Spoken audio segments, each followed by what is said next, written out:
इजाज़त है जिक्र शुरू किया जा सकता। आज की गुफ्तगू है उस शहनशाह, उस मौला, उस आका की ज़ात में कि हुसैन जिसकी तफसीर है उस कुरान को हसन कहते हैं।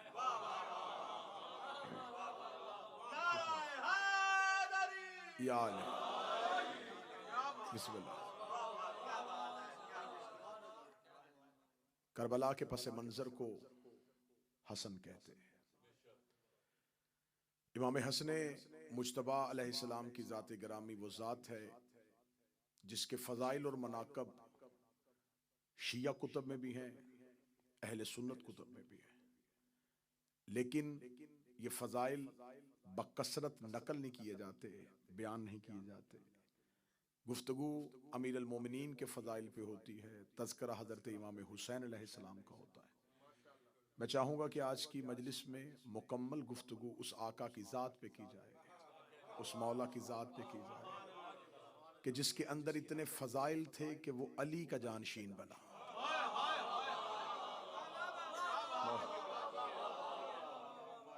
ये अली ही को ज़ेबा था कि वो रसूल की जगह पे बैठते, और ये इमाम हसन को ज़ेबा था कि वो अमीर अल मोमिनीन की जगह पे बैठते। इस आका, इस मौला जिनकी सखावत, जिनका इल्म, जिनका शुजाअत, जिनकी फसाहत, जिनकी बलागत भरी हुई है किताबें उन वाक़यात के साथ, जिस एक एक वाक़े से पता चल जाता है कि इमाम हसन किन खसूसियात और किन औसाफ़े हमीदा के मालिक थे। कभी भी इमाम हसन का तकाबुल हम शिया मिंबर से नहीं पढ़ते, और वैसे भी तकाबुल बनता ही नहीं। मैं सतर कहने लगा हूं जो इमाम हसन की आमद से वाकिफ है, जिनको मौला इमाम हसन का जो जश्न मनाते हैं उनके लिए सतर पढ़े। जो रमजान के दरमियान में दो नमाजों के दरमियान भी उतरने के लिए ज़हरा का मुसल्ला मांगे, बादशाह हुसैन इन हाथों को सलामत, शहजादी कौनैन इन हाथों को सलामत।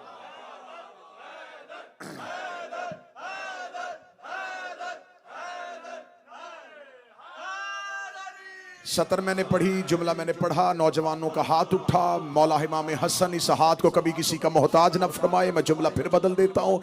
मैंने कहा जो रमज़ान के दरमियान में आए, दो नमाजों के दरमियान में आए, वस्त भी हो रमज़ान का, दिन भी हो जुमा का, नमाज ज़ोहर और असर के दरमियान, जिसको ज़मीन पे उतरने के लिए पहला कदम रखने के लिए फातिमा के मुसल्ले की ज़रूरत हो, जो ज़हरा के मुसल्ले पे आए, जिसे बात समझ नहीं आई थी। मौला हसन 15 रमज़ान को आए थे, रमज़ान का वस्त था, आए जुमा के दिन थे, ज़ोहर असर के दरमियान आए थे। और जनाब सैयदा के बारे में कहा जाता है माकूल फी हक़्क़ि वलदतल हसन बाद सलात ज़हर व सलातल असर। नबी की एक बीवी से पूछा गया था, तू बता तूने फातिमा को कितना पाक पाया? उसने कहा मैं उस बतूल की पाकीज़गी का क्या हक बयान करूं जिसने ज़ोहर की नमाज पढ़ के दुनिया को हसन जैसा इमाम दिया था, और असर की नमाज के लिए फिर मुसल्ला इबादत पे आ गई थी। न रोजा टूटा था, न मुसल्ला छूटा था, न रोजा टूटा था, न मुसल्ला छूटा था। जो दो नमाजों के दरमियान जमीन पर ज़हरा के मुसल्ले पे उतरे, मैं उसका तकाबुल उसके साथ कैसे पढ़ूं जिसकी वल्दियत में 4 लोगों में झगड़ा हो जाए? क्या तकाबुल पढ़ा जाए?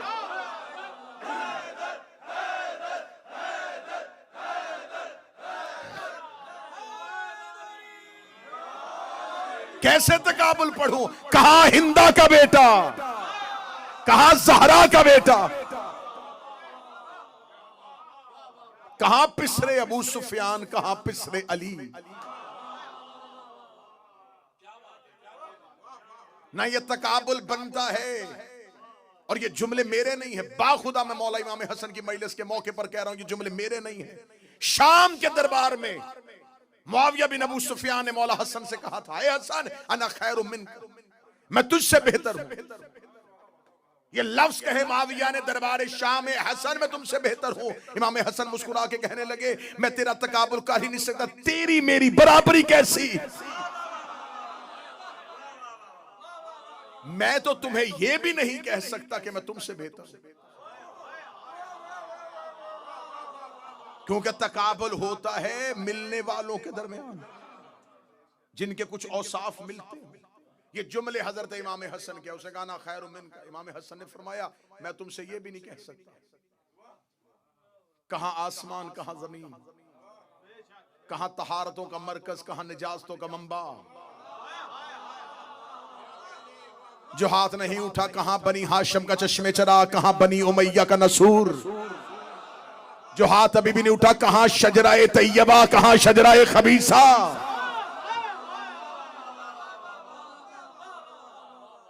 ये नस्ले हाशिम, वो नस्ले उमैया। तकाबुल कैसा, न खानदानों का तकाबुल, न मां का मां से तवाज़ुन, न बाप की बराबरी बाप से, न दादा की बराबरी दादा के साथ। कैसे तकाबुल हो सकता? मौला अमीर अल मोमिनीन ने कूफा में बैठ के कहा था, मौला अमीर अल मोमिनीन ने फरमाया था अली के लिए सबसे बड़ा सितम यह है कि अली का मुकाबला उनके साथ किया जा रहा है। मवाजना हम पल्ला में होता है, मुकाबला हम वजन पे होता है। कहां बनी हाशिम और कहां बनी उमैया। ये सिर्फ तारीख के मौर्रख की तेजी थी कि उसने बनी उमैया को नबी का रिश्तेदार साबित करने की कोशिश की। वरना मैं मिंबर पे कई बार कह चुका हूं और उस बात को मैं इतनी कसरत के साथ पढ़ना चाहता हूं कि ये हर कान तक पहुंच जाए। बनी उमैया की नबी के साथ कोई रिश्तेदारी नहीं। अब्द मनाफ के दो बेटे थे, एक का नाम अमर था, एक का नाम अब्दुल शम्स था। मैं बच्चों को समझाने के लिए, अमर और अब्दुल शम्स, ये हजरत अब्द मनाफ के दो बेटे थे। दोनों शाम में रहते थे, दोनों ही तजारत करते, क्योंकि सरकार हजरत अब्द मनाफ की तजारत शाम में थी। अमर को किसी ने बताया कि तुम्हारा आबाई वतन जो मक्का है वहां कहत पड़ चुका है। जनाबे अमर 200 ऊंटों पे रोटियां लाद के शाम से चले और मक्का पहुंचे। मक्का के 200 ऊंट अल्लाह की राह में ज़िबा किए, उसके शोरबे के अंदर रोटियां भगोई, 3 महीने मक्के वालों को खिलाई। और वो जो शोरबे में भगोई रोटी होती थी उसे अरबी में हश्म कहते थे। इतना खिलाया कि मशहूर हो गए हाशिम। बाबा सरकार आगे तशरीफ ले, बाबा जी आगे तशरीफ ले। सलवात सारे हजरात मिलके बुलंद आवाज से बिस्मिल्लाह सरकार, बिस्मिल्लाह सरकार।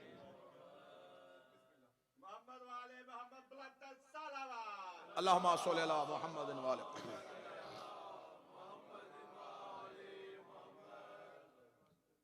सरकार आगा जी शरीक मजलिस हुए, मजलिस की रूहानियत में मजीद इजाफा और मेरे लिए ये सआदत की दुआ का हसूल बना और उनकी बरकत जो है वो मुझ जैसे तालिब इल्म के लिए बाइस फजीलत बनी। इतना खाना खिलाया कि मशहूर हो गए। जब हजरत आमर ने मक्का में खाना खिलाना शुरू कर दिया तो अब अब्दुल शम्स कहां रह रहे थे? तो जो मेरी तरफ शाम में, अब्दुल शम्स शाम में थे, आमर कहां आ गए? मक्का में। खाना खिलाना शुरू कर दिया। अब मक्का के लोगों ने जनाबे हाशिम को जाने नहीं दिया। मतवल्लियत काबा हजरत हाशिम के पास थी, खाना काबा की चाबियां हजरत हाशिम के पास थी। हर साल हज करने वालों के आने का इंतजाम अकेले हजरत हाशिम का। पूरे मक्का और हजाज में हजरत हाशिम की सखावत मशहूर हो गई। सरकार हजरत अब्दुल शम्स का शाम में इंतकाल हो गया। अब्दुल शम्स के घर में एक कनीज रहती थी, वो कनीज एक बच्चे को अपने साथ लेके आई थी। अब्दुल शम्स के मरने के बाद उस बच्चे ने दावा कर दिया कि मैं अब्दुल शम्स का बेटा हूं, जबकि वो कनीज जो काम करने के लिए अब्दुल शम्स के घर में रहती थी उसका बेटा था। उसका नाम था उमैया। जब इसे खबर हो गई कि जो मेरा चचा जिसका नाम अम्र था वो मक्का में जाकर रईस है और मक्का की सरदारी उसके पास है, इसने मक्का में आकर दावा किया कि मैं अब्दुल शम्स का बेटा हूं। सरकार हजरत हाशिम ने कहा ये झूठ है, ये बहतान है। अगर ये मेरे भाई अब्दुल शम्स का बेटा है तो इसे कहो खाना काबा के करीब जाए और दीवार काबा पे हाथ रख के इस बात की गवाही दे। जब यह दीवार काबा के करीब जाना शुरू हुआ तो मक्का के लोगों ने इसकी शक्ल को एक जानवर की शक्ल में देखना शुरू किया। लोगों ने मक्का से इसको निकाल दिया और ये दोबारा शाम पहुंच गया। उमैया को फिर उसके आगे एक बेटा हुआ, उसका नाम हर्ब, और हर्ब को एक बेटा हुआ जिसका नाम था अबू सुफियान।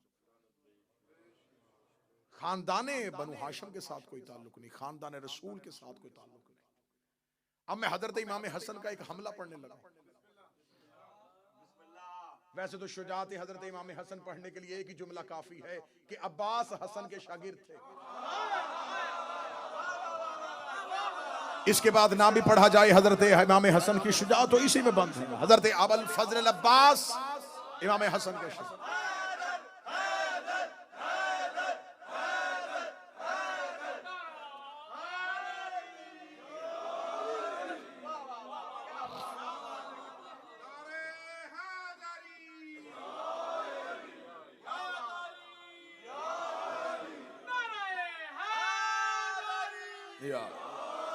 शागिर्द थे और सिर्फ हजरत अबुल फजल अब्बास नहीं, खानदाने हाशिम को, हाशमियों को, अली के बेटों को तलवार चलाने का और नेजा फेंकने का अंदाज इमाम हसन ने सिखाया।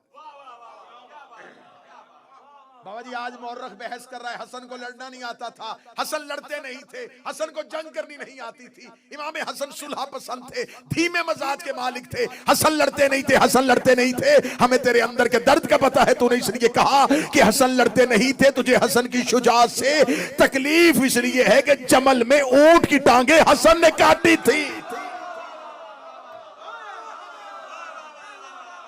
जंगे जमल में ऊंट की टांगों को जिसने काटा वो इमाम, जिसने हौजत को जमीन से गिरने से पहले संभाला वो इमाम हसन, जिसने जंगे सफीन में अकेले ने फुरात का घाट खाली करवाया।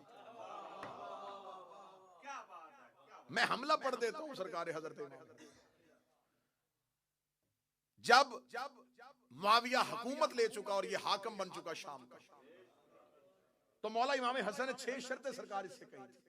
पहली शर्त कही थी कि तू कुरान और सुन्नत पर अमल करेगा, और ये शर्तें आज भी तारीख में लिखी हुई हैं। जो शराइत के साथ इमाम हसन ने सुलह की, मुआहिदा किया, वो शर्तें हैं। देखिए सुलह कहना गलत होगा, ये मुआहिदा था। सुलह तब होनी थी अगर शर्तें पूरी होती। पहले शर्त रखी ना, इमाम हसन ने कहा मेरी शर्त है, ये शर्तें पूरी करो, सुलह। तो अब पहले मुआहिदा है, सुलह इसे तब कहेंगे जब शराइत पूरी होगी। इमाम हसन ने पहली शर्त क्या रखी? कुरान और सुन्नत पे अमल करेगा। ये अली का बेटा था, ये रसूल का सिब्ते अकबर था। कितनी प्यारी शर्त रखी। अब मैं सतर पढ़ने लगा और चेहरों पे मेरी नजर। इमाम हसन ने पहली शर्त रखी कि कुरान और सुन्नत पर अमल करेगा। शर्त बता रही है कि मुआहिदा किसी मुसलमान से नहीं हो रहा। जो हाथ उठा सके वो उठाए, जो बोल सके वो बोले।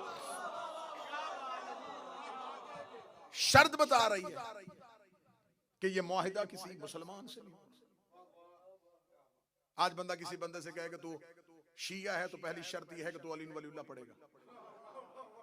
वो कहेगा अली वलीउल्लाह पढ़ता हूं तो शिया हूं। ये कैसा मुसलमान था कि जिससे इमाम हसन कह रहे तू कुरान और सुन्नत पर अमल करे। दूसरी शर्त इमाम हसन ने रखी, कुरान और सुन्नत पर अमल करेगा। दूसरी शर्त यह है कि आज के बाद तेरा कोई किराए का खतीब मिंबर पे मेरे बाप अली को नहीं भौंकेगा। उसने शर्तें पूरी नहीं की थी। शर्तें पूरी हो जाती तो आज हर मिंबर से अली पढ़ा जाता। अब यह बात मैं 40 हिजरी से लेकर 2024 तक लेके आने लगा। अगर आज किसी मिंबर से कोई खतीब अली के खिलाफ बोलता नजर आए तो समझ लेना कि किसकी तनख्वाह पे पल रहा है।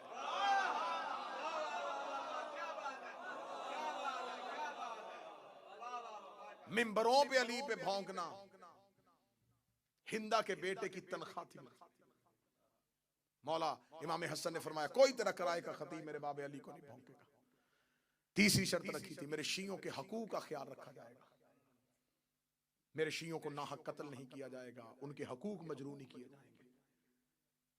क्यों? मौला इमाम हसन बचा रहे थे, अपने नौकरों को बचा रहे थे, अपने असहाब बचा रहे थे करबला के लिए। जमीन साजी कर रहे थे इमाम हसन। इमाम हसन मुश्तबा ने ये शराइत रखी। और अगर आप तारीख को बगौर उसका मुतालिया करें, कैसी कैसी शख्सियात का कत्ल हुआ था उस दौर में। हुजर इब्ने अदई जैसे, रुशैद हजरी जैसे लोग, अब्दुल्ला इब्ने मसऊद जैसे लोग, मुफस्सिर कुरान जिसने तफसीर अली से ली थी, जो मुफस्सिर कुरान था, मुआविया ने उसे अपने दरबार में खड़ा करके छड़ियों के साथ मरवाना शुरू किया। बूढ़े थे और सिर्फ बेटियां थी, उनकी बेटा कोई नहीं था। जमीन पे जख्मी गिरा पड़ा था ये अली का सहाबी, ज़ईफ। और मुआविया तक से नीचे उतर के करीब आके कहने लगा, क्या फायदा हुआ अली की मोहब्बत का, अभी थोड़ी देर के बाद मर जाएगा, दुनिया में तेरी बेटियां अकेली रह जाएंगी, कैसे अपना मुआश का बंदोबस्त करेंगी, कैसे जमाने में जिएंगी। अब्दुल्लाह इब्ने मसूद ने आंखें बंद होते हुए आंखें खोल के कहा, मेरी बेटियों के रिस्क की तुझे क्यों परवाह है। और ये जो आज वजीफा पढ़ा जाता है कि किसी घर में रिस्क की कमी हो तो उस घर की मस्तूर को चाहिए कि रात को सोने से पहले सूरा वाक़िया पढ़े, ये वजीफा अब्दुल्ला इब्ने मसूद ने बताया था। अब्दुल्ला इब्ने मसूद ने फरमाया, तू मेरी बेटियों के रिस्क की फिक्र न कर, वो अली के कहने के मुताबिक रात को सोने से पहले सूरा वाक़िया पढ़ के सोती है। इसे कहते हैं सहाबी मरता हुआ भी अली की हदीस बयान कर रहा है, दुश्मन के दरबार में अली की हदीस पढ़ा। और उसने ठोकर मार के कहा, चल फिर मरना ही चाहता है तो तूने कुरान पे इतनी खिदमत की है, तेरी तफसीर कुरान पे इतनी खिदमत है, चल मैं तुझे इतना जरूर अजर दूंगा कि तूने कुरान के लिए बड़ी खिदमत की है। मैं तुझसे पूछना चाहता हूं, तू कैसे मरना चाहता है, तेरी खिदमत के एवज में तुझे इतनी छूट दे देता हूं, तू जिस तरह मरना चाहे मैं तुझे वैसे मारूंगा, तू कैसे मरना चाहता है, तू कैसे मरना चाहता है। अब्दुल्ला इब्ने मसूद ने बंद आंखों खोल के कहा, बिल्कुल ऐसे जैसे 12वें के दौर में तू मेरे हाथ से मरना चाहता।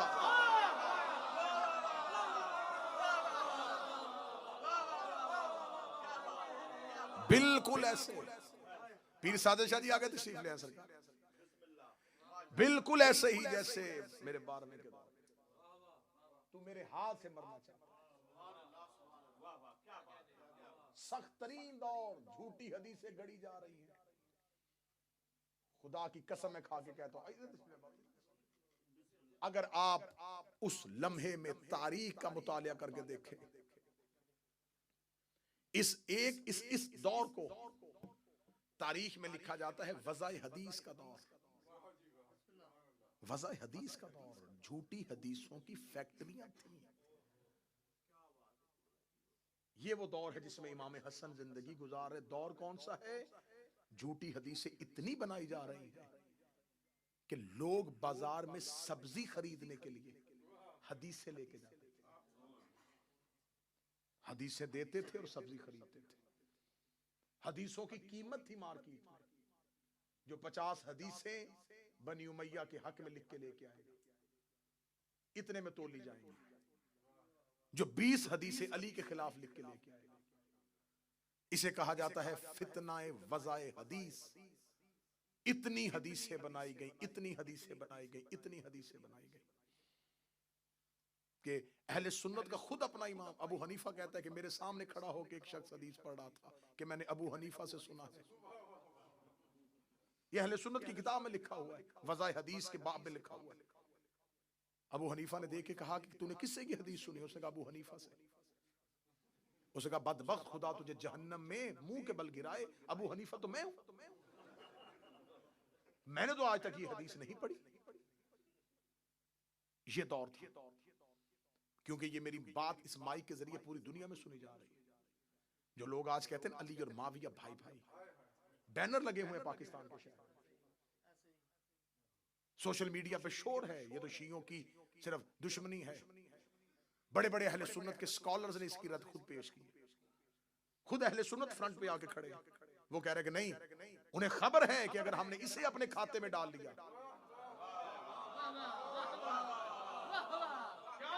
फिर यहां से तो खोज शुरू होगी। लिहाजा जो पढ़े लिखे सुन्नी है वो यजीद से पहले ही मोहतात हो गए थे, यजीद से पिछले दौर से ही मोहतात हो गए थे। वो कहते सिर्फ यजीद को खाते में ना डालो, यजीद को फेंको और इससे पहले मुआविया को भी फेंको, ताकि पूरे बनी उमैया से हम सबकदोश हो जाएं, बनी उमैया से हमारे हाथ पीछे हो जाए।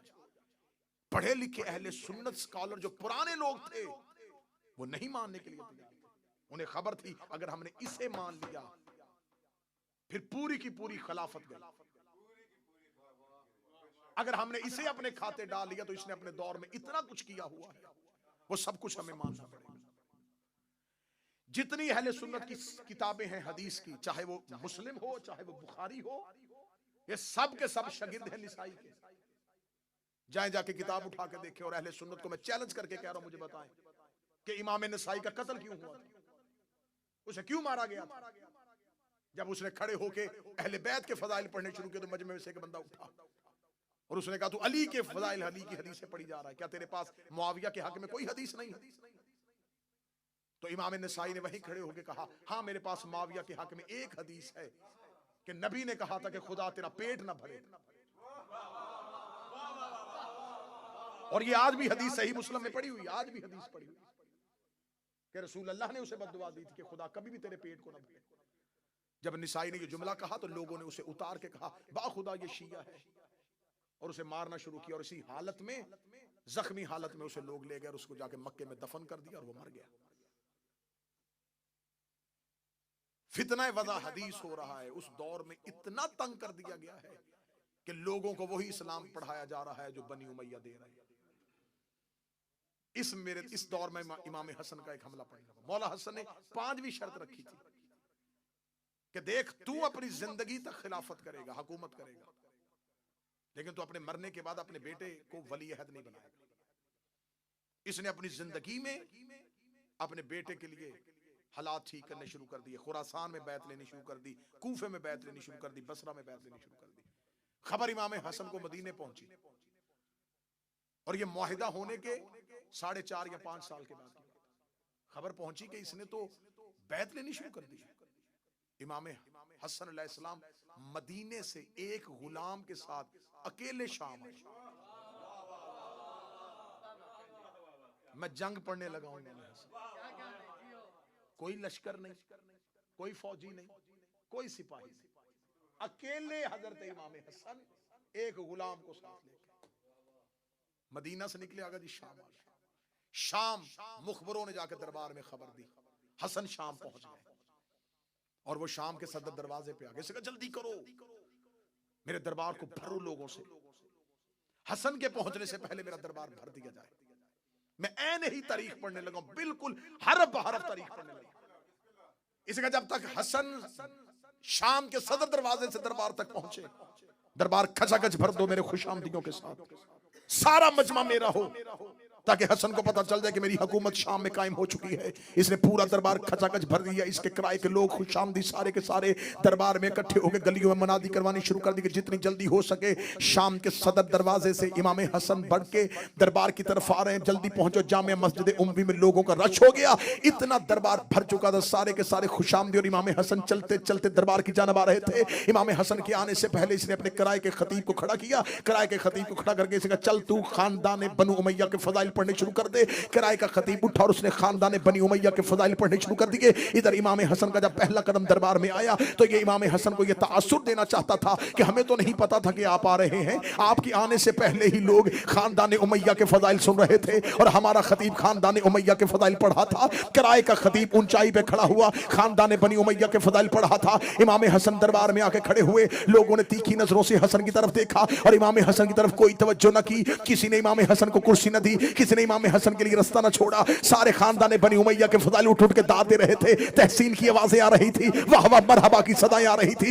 इमाम हसन ने जब वो किराए का खतीब बैठ गया, इमाम हसन चलते चलते उस मकाम पे आए जहां पर मुआविया बिन अबू सुफियान बैठा हुआ था। इसने उठ के अपनी अबा को ठीक किया और ठीक लगे गए, ऐ अबू तालब का बेटा, ऐ अबू तुराब का बेटा, ऐ अली का बेटा, आप कब आए मेरे दरबार में? मैंने तो आपको आते हुए नहीं देखा, आप कब पहुंचे हैं? इमाम हसन देखा मैं उसी वक्त पहुंच गया था जब तेरे किराए का खतीब तेरे खानदान के फजाइल पढ़ा था। ये मुस्कुरा के लगा, सुन लिए आपने मेरे खानदान के फजाइल। इमाम हसन ने ऊंचाई पे खड़े होकर पूरे शाम के जामिया मस्जिद उम्वी के खचाखच मजमे में कहा, ऐ मुआविया बिन अबू सुफियान, मैं हसन इब्ने अली अपनी मां ज़हरा से लेके हव्वा तक और अपने बाप अली से लेके आदम तक एक एक का नाम और किरदार पढ़ता हूं और ऊंची आवाज में पढ़ूंगा।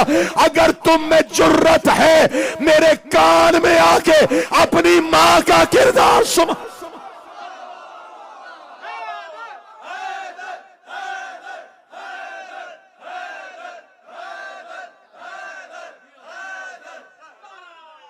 ऐ मेरे खानदान पे फख्र करने वालों, ऐ मेरे खानदान पे फख्र मुबाहत करने वालों, कान में आके पढ़ो। दरबार में सन्नाटा तारी हुआ, खामोशी तारी हुई। खामोशी का तारी होना था। इमाम हसन ने यूं मजमे की तरफ देखा, पहला ही जुमला इतना सख्त था। लोगों ने कहा ये कौन है जिसने दमिश्क के हाकम को इतना बड़ा जुमला कह दिया।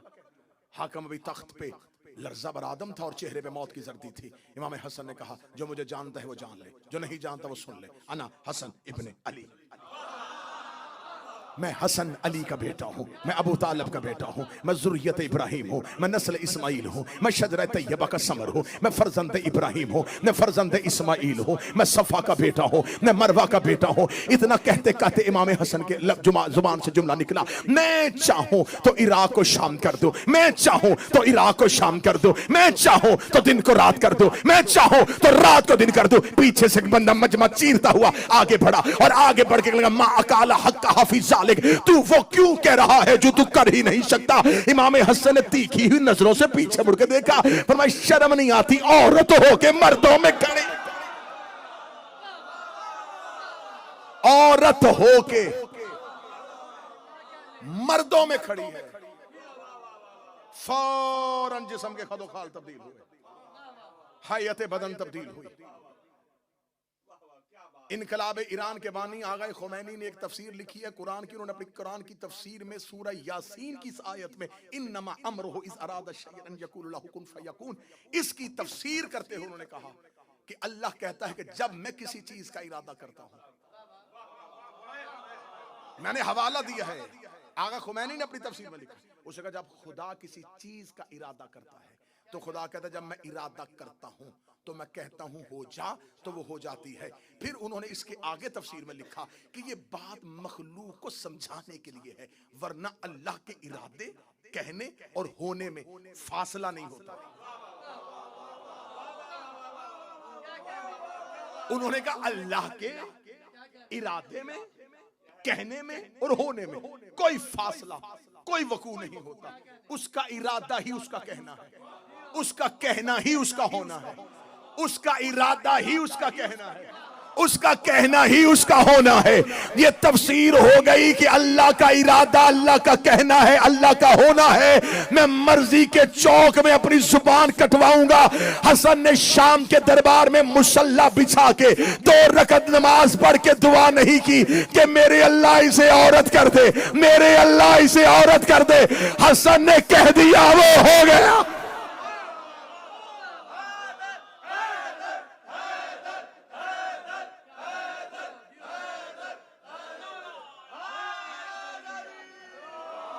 क्यों? इसलिए कि इमाम हसन इरादा इलाही है। हसन जमीन पर अल्लाह के इरादे का मजहर ताम है, ये तजल्ली परवरदिगार है।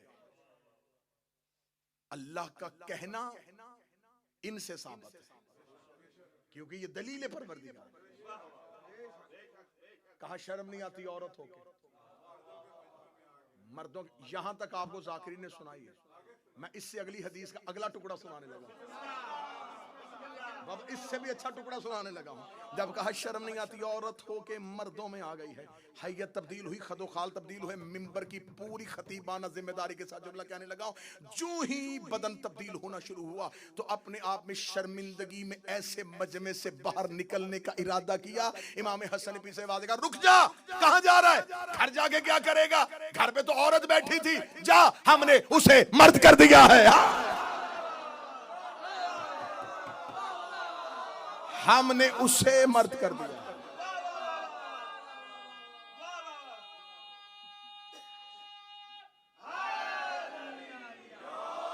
आज से वो हाकम तू महकूमा,